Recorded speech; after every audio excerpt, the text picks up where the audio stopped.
modern world feels familiar and predictable, but Earth was not always this way. Imagine you are driving on a highway on a quiet afternoon. Suddenly, a loud bang rings out and your windshield shatters. This was Megar, a titan of the air, with a wingspan of nearly 26 inches.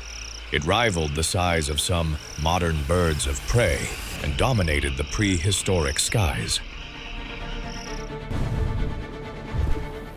Weighing as much as a crow, it had enough mass to leave a crack in a car windshield. Yet this jarring contrast isn't just a what-if scenario.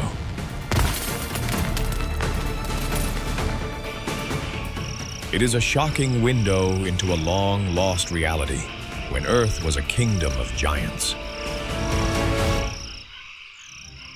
We are traveling back to the Carboniferous period, often called the Coal Age. This was the true golden era for arthropods.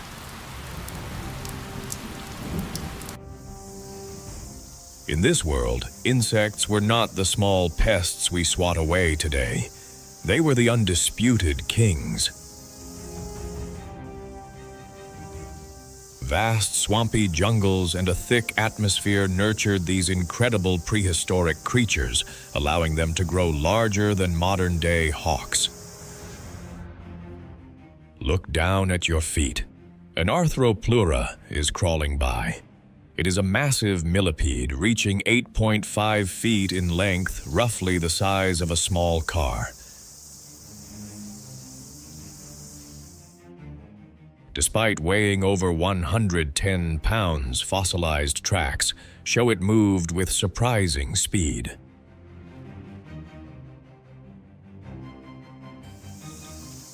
New research suggests this giant was actually a peaceful herbivore, spending its days grazing on damp forest leaves. However, the shadows of the undergrowth still held deadly secrets. Pulmonoscorpius, a scorpion nearly 3 feet long, watched from the darkness. Equipped with specialized, oversized eyes for hunting in dim light, it was a silent terror of the forest floor. For 100 million years, long before the first pterosaurs took flight, insects were the sole masters of the air. But then a major question arises. Why did these giant empires collapse?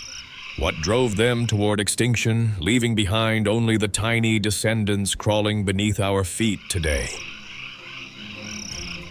The truth behind this great disappearance is more complex than any theory you have ever heard. Imagine a world where the air is so thick with oxygen that a small flame can erupt into a roaring fire in seconds. This was the Carboniferous period. At that time, oxygen levels in the atmosphere reached nearly 35%, almost twice the 21% we breathe today. This super-saturated environment acted like a biological turbocharger. It didn't just make fires burn hotter. It triggered a miraculous evolutionary surge, transforming ordinary insects into the massive prehistoric creatures that defined the era. In this oxygen-rich world, a giant insect could fly for long stretches without tiring. Its body was constantly supplied with abundant oxygen, like a machine running on an endless stream of fuel. But why did oxygen rise so high? The answer lies in the vast forests that once covered the planet. Towering plants such as lepidodendron, a giant scale tree, and calamites, an ancient relative of modern horsetails, grew between 100 and 160 feet tall. They formed immense swamp forests that stretched across large parts of the earth.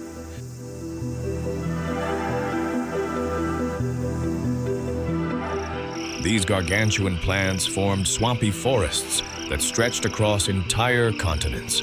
When these trees died, they collapsed into the stagnant, murky waters. At that point in history, Earth's bacteria and fungi had not yet evolved the ability to break down lignin, the tough, plastic-like compound that gives wood its strength. Because nothing could rot the wood, the carbon remained trapped inside the fallen trunks, buried forever under layers of mud and silt.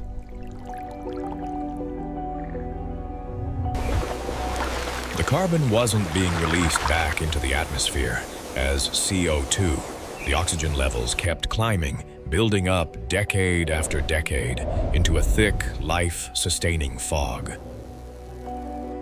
This process prevented oxygen from being consumed again. Over millions of years, oxygen continued to build up in the atmosphere. The air grew thicker and richer with every passing age. This unusual atmosphere changed the rules of biology. The biological masterstroke behind their massive size lies in how insects breathe a system known as the trachea. Unlike us, insects don't have lungs to pump air or blood to carry oxygen. Instead, they transport oxygen directly through tiny openings along their bodies called spiracles, which lead to a network of internal tubes. Through the law of diffusion, oxygen naturally seeps into their tissues. In today's 21% oxygen environment, the gas can only travel a very short distance before it peters out, effectively suffocating an insect from the inside if it grows too large. However, at 35% oxygen, that diffusion distance increases significantly. This allowed oxygen to penetrate deep into massive bodies without the need for a complex circulatory system. Modern research using synchrotron X-rays on fossils has confirmed this. Carboniferous insects possessed tracheal tubes that took up a much larger percentage of their body volume compared to modern species.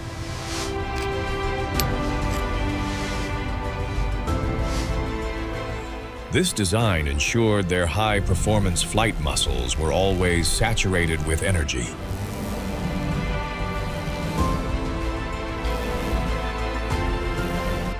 Take Mazotheros enormis, for example. This bizarre six-winged insect had a wingspan of about 12 inches. With its specialized stabilizers and highly efficient tracheal network, it could maintain stable long-distance flight with ease.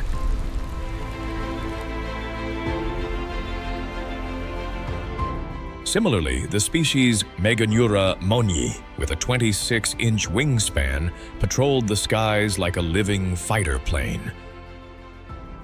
These giants were the undisputed masters of an oxygen-rich paradise. But as history has shown us, perfection is often fragile. Around 305 million years ago, a silent catastrophe began to unfold, tearing the great swamp forests apart and signaling the beginning of the end for the age of giants. The change began slowly, almost invisibly, as the planet itself started to transform. Shifting ocean currents began to change. The planet started to cool down. Moisture was drawn away from the equator. The vast, humid wetlands turned into parched landscapes.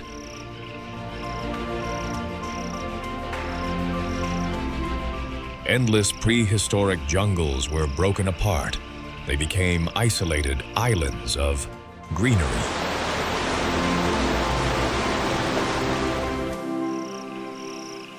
Arid plains surrounded these small patches. For these prehistoric creatures, it was the beginning of the end.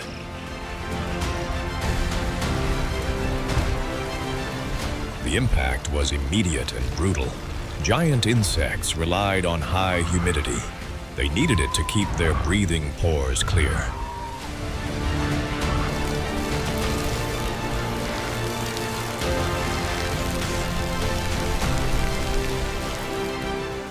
also needed vast hunting grounds. Suddenly, they were trapped in shrinking habitats. The Paleodictyoptera were among the first to suffer. These ancient insects had wingspans up to 20 inches. They were magnificent six-winged gliders. They specialized in drinking sap from giant lepidodendron trees. But those trees withered and died. The insects began to starve. Imagine these giants clinging to dried-out yellowing bark. Their mouthparts found only bitter, poor fluid. Finally, they spiraled down to the forest floor. This disaster was tied to a massive glaciation. It happened on the supercontinent of Gondwana. Ice caps grew larger, global sea levels plummeted, inland deltas were drained of water, the coastal ecosystems were destroyed. These areas had sustained the giants for millions of years. Sedimentary records show the truth. This was one of the fastest ecological shifts in history.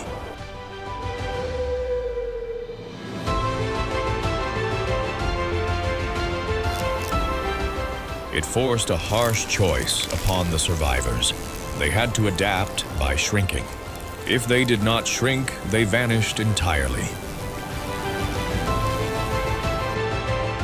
The once mighty Megar faced their first true test. This was the opening blow. It was the start of the events that brought the giants to their knees. The first blow to the giants was climate change. But another force came from a much smaller source. This was a silent biological revolution.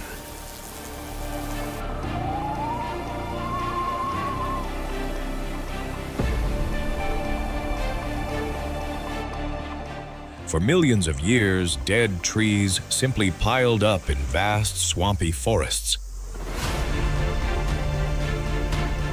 They decayed very slowly, because lignin, the tough compound that makes wood hard, is extremely resistant to decomposition.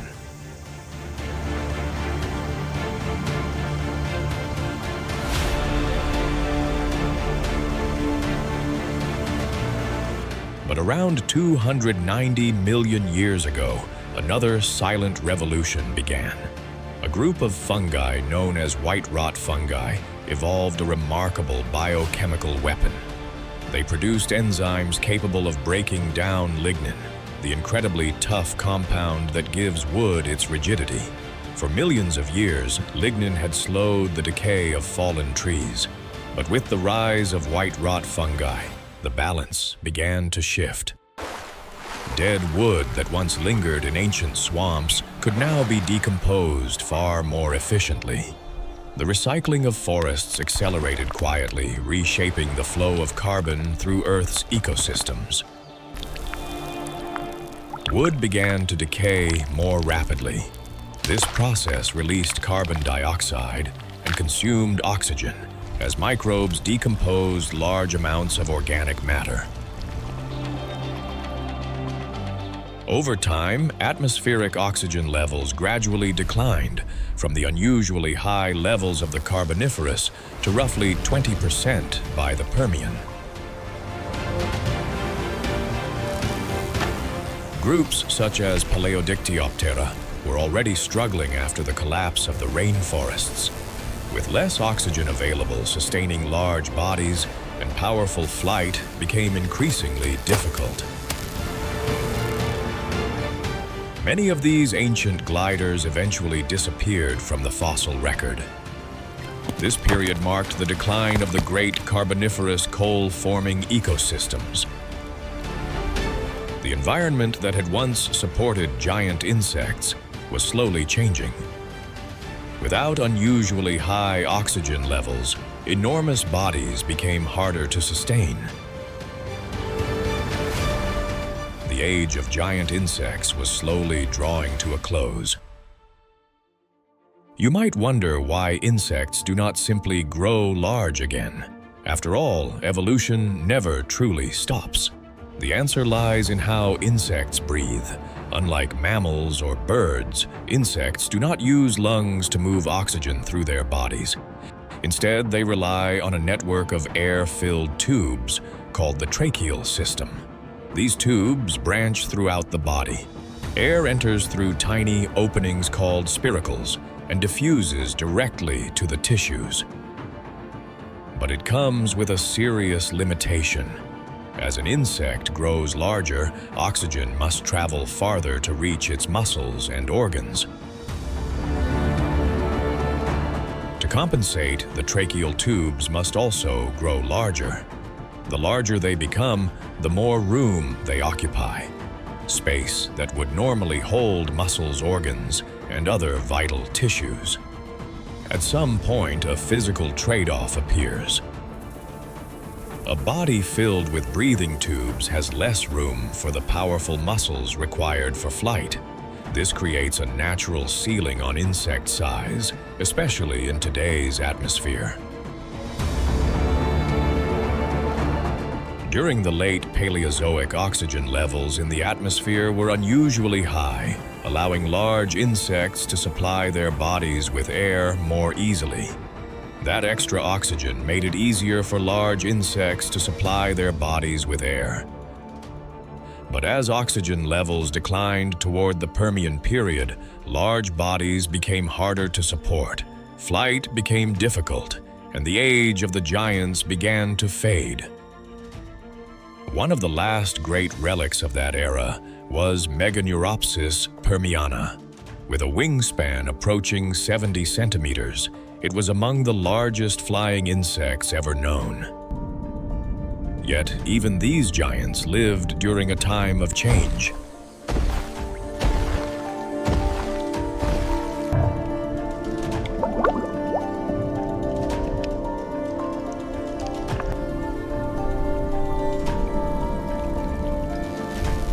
Oxygen levels were falling, environments were shifting, new predators were beginning to appear in the skies. The age of giant insects quietly came to an end. Even as oxygen levels began to recover during the early Cretaceous period, giant insects did not return. Paleontologists Matthew Clapham and Jared Carr analyzed over 10,500 insect fossils to solve this mystery. However, between 150 and 130 million years ago, this ancient rule broke.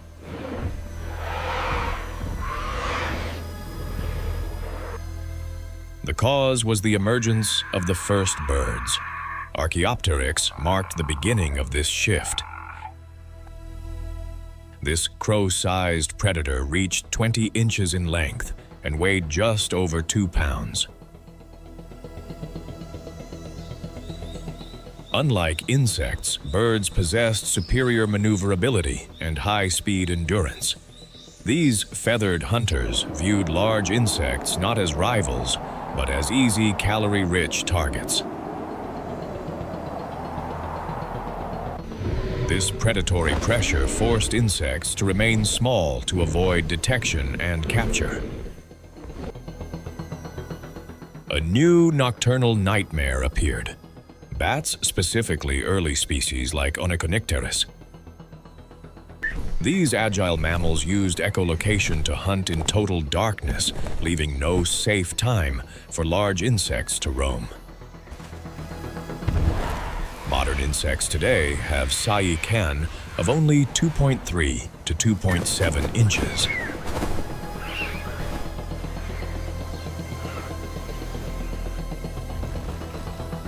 In contrast, late Triassic insects living with similar oxygen levels, but without bat predators or bird-reached sayi-kan of 6 to 7 inches.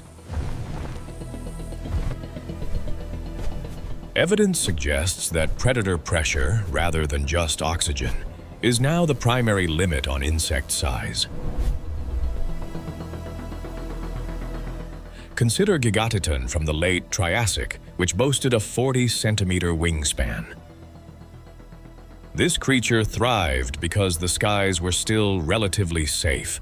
Today, a giant like the Carboniferous Paleodictyoptera would stand no chance. In our modern world, such a large insect would not be an apex predator.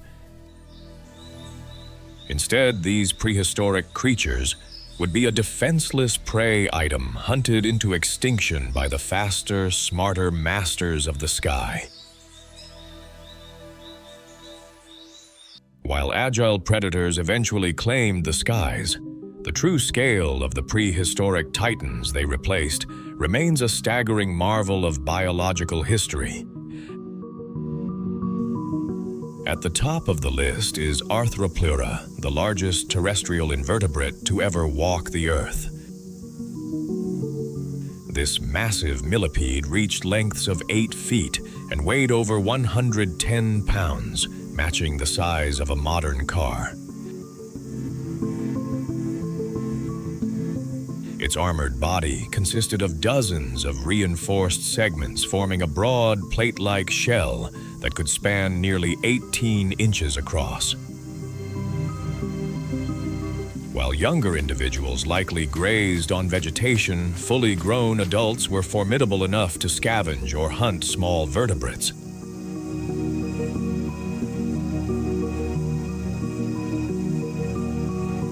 In the shadows of the forest floor, the nightmare known as Pulmonoscorpius waited. With oversized eyes adapted for the dim, swampy light, it struck its prey with lethal precision before dragging it into the darkness. The water offered no safety either. Jacalopterus rhenanii, a massive sea scorpion, patrolled the rivers and estuaries. Reaching a terrifying 8.5 feet in length, this aquatic predator dominated the Devonian and Carboniferous waterways.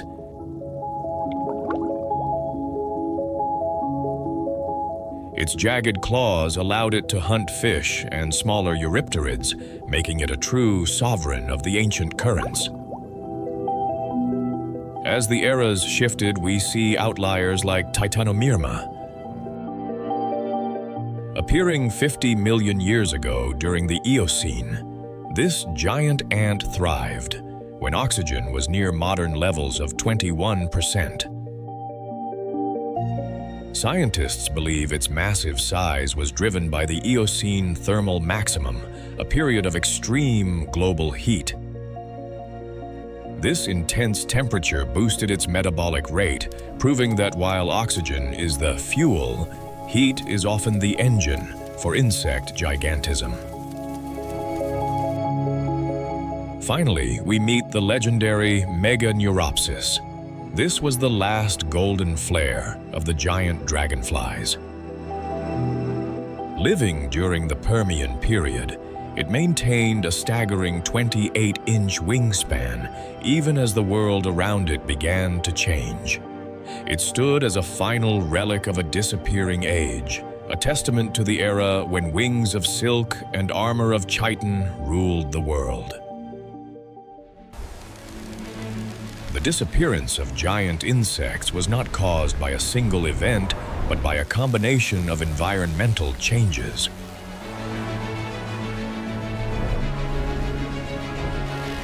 The Carboniferous rainforest collapse fragmented the vast swamp habitats that once supported them.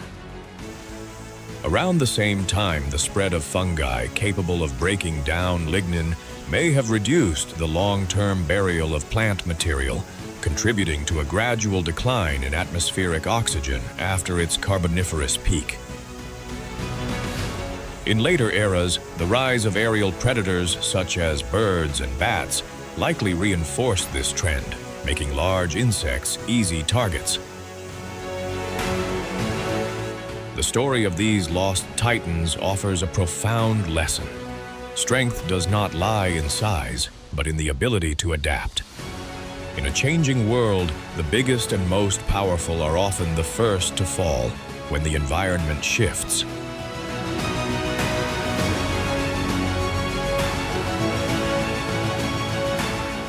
the giants are gone, their tiny descendants remain, proving that sometimes being small is the greatest strategy for survival.